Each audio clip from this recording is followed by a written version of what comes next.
Ketika tamu-tamu mancanegara datang ke Indonesia lewat Bandara Kemayoran, bisa melihat landscape Indonesia dari pahatan tersebut.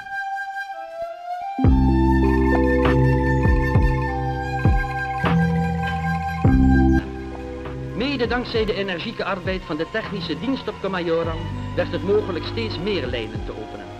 Passagiers uit Europa. Voor het contact tussen Indonesië en Nederland is de luchtvaartse Constellation wordt thuisgebracht door een inspectie van de technische dienst. Inilah kondisi bangunan Bandara Kemayoran Jakarta saat ini, usai ditutup setelah 45 tahun beroperasi. Bandara Kemayoran jadi bandara pertama untuk pelayanan penerbangan internasional di Indonesia kala itu. Jadi, salah besar jika ada yang bilang Bandara Soekarno-Hatta jadi bandara internasional pertama di Indonesia. Bandara ini dibangun pemerintahan kolonial Belanda pada tahun 1934 dan diresmikan 8 Juli 1940.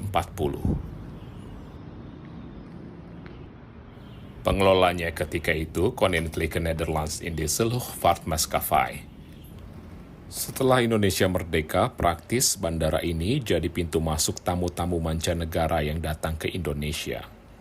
Bandara ini juga jadi saksi pada 29 Oktober 1973 singgahnya pesawat terbesar dan terberat kala itu, yakni McDonnell Douglas DC-10 milik KLM yang disewa Garuda Indonesian Airways untuk angkutan jemaah haji.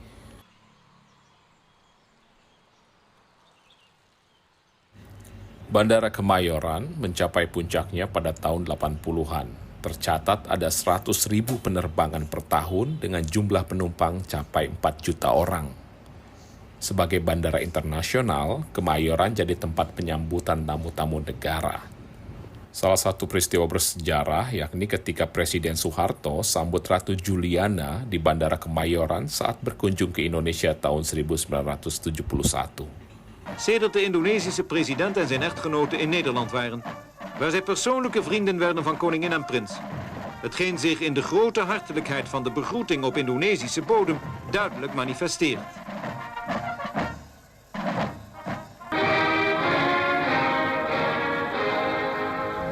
Pada 31 Maret 1985, Bandara Kemayoran berhenti beroperasi. Aktivitas penerbangan kemudian dialihkan ke Bandara Soekarno-Hatta yang diresmikan 1 April 1985. Di antara kondisi bangunan yang tak terawat saat ini, ada satu ruangan yang masih menyimpan koleksi bersejarah. Koleksi itu yakni sebuah karya seni berupa pahatan yang menggambarkan Indonesia.